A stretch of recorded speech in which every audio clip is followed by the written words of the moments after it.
ശബരിമല സ്വർണ്ണ കവർച്ചാ കേസിലെ പത്മകുമാറിന്റെ ജാമ്യാപേക്ഷ മാറ്റിവെച്ചു. ജാമ്യാപേക്ഷ ഹൈക്കോടതി ജനുവരിയിൽ പരിഗണിക്കാനായി മാറ്റി. കൂടുതൽ വിവരങ്ങളുമായി മനോജ് ചേരുന്നു. മനോജ്, ശബരിമല സ്വർണ്ണ കവർച്ചാ കേസിലെ പത്മകുമാറിന്റെ ജാമ്യാപേക്ഷ മാറ്റിവെച്ചിരിക്കുകയാണ്. എന്നത്തേക്കാണ് പരിഗണിക്കുക? മറ്റ് വിവരങ്ങൾ?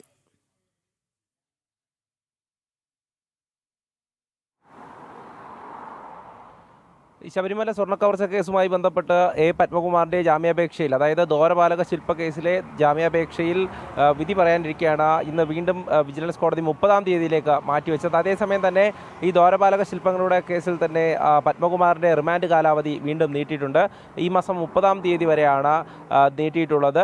അതോടൊപ്പം ഉണ്ണികൃഷ്ണൻ പോറ്റി ആദ്യമായി ജാമ്യ ഹർജി ഇവിടെ സമർപ്പിച്ചിരുന്നു. അതിന്ന് പരിഗണിക്കാനിരിക്കെ തന്നെയാണ് അതും 30-ാം തീയതിയിലേക്ക് മാറ്റിവെച്ചിട്ടുണ്ട്. എന്തായാലും ശബരിമല കേസുമായി ബന്ധപ്പെട്ട് ഈ റിമാൻഡ് എക്സ്റ്റൻഷനുമായി അതുകൊണ്ട് തന്നെ പത്മകുമാറിനെ ഇന്ന് ഈ വിജിലൻസ് കോടതിയിൽ ഹാജരാക്കിയ ശേഷം ഇത്തരത്തിൽ റിമാൻഡ് കാലാവധി നീട്ടുകയായിരുന്നു.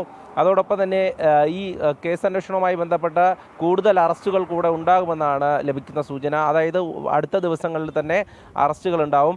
ഏറ്റവും ഒടുവിലായി അറസ്റ്റിലായത് ശ്രീകുമാറാണ്, മുൻ അഡ്മിനിസ്ട്രേറ്റീവ് ഓഫീസറാണ്.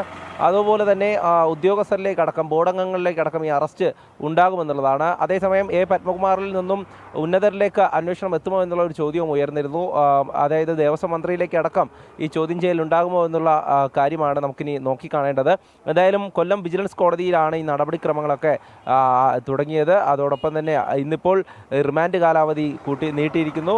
അതോടൊപ്പം തന്നെ ഇരു ജാമ്യാപേക്ഷകളും പരിഗണിക്കുന്നത് 30-ാം തീയതിയിലേക്ക് മാറ്റിയിരിക്കുന്നു.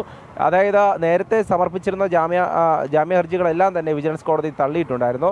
അതുകൊണ്ട് തന്നെ ഇവിടെ നിന്നും ജാമ്യം ലഭിക്കുക എന്നുള്ളത് ശബരിമല കേസുമായി ബന്ധപ്പെട്ട് അതിന് സാധ്യത വളരെ കുറവാണ്. അതായത് ഇവിടെ ജാമ്യാപേക്ഷ തള്ളിക്കഴിഞ്ഞാൽ നേരെ ഹൈക്കോടതിയെ സമീപിക്കാനാണ് ഈ പ്രതികളുടെ നീക്കം. എന്തായാലും പ്രതിഭാഗം വാദമൊക്കെ തന്നെ നമ്മൾ നേരത്തെ കേട്ടതാണ്. പത്മകുമാർ പറയുന്നുണ്ട്, കൂട്ടുത്തരവാദിത്തമാണ്, തനിക്ക് മാത്രമായി ഇതിൽ പങ്കില്ല, എല്ലാ കാര്യങ്ങളും ബോർഡംഗങ്ങളടക്കം അറിഞ്ഞുകൊണ്ടാണ് ചെയ്തതെന്നാണ്.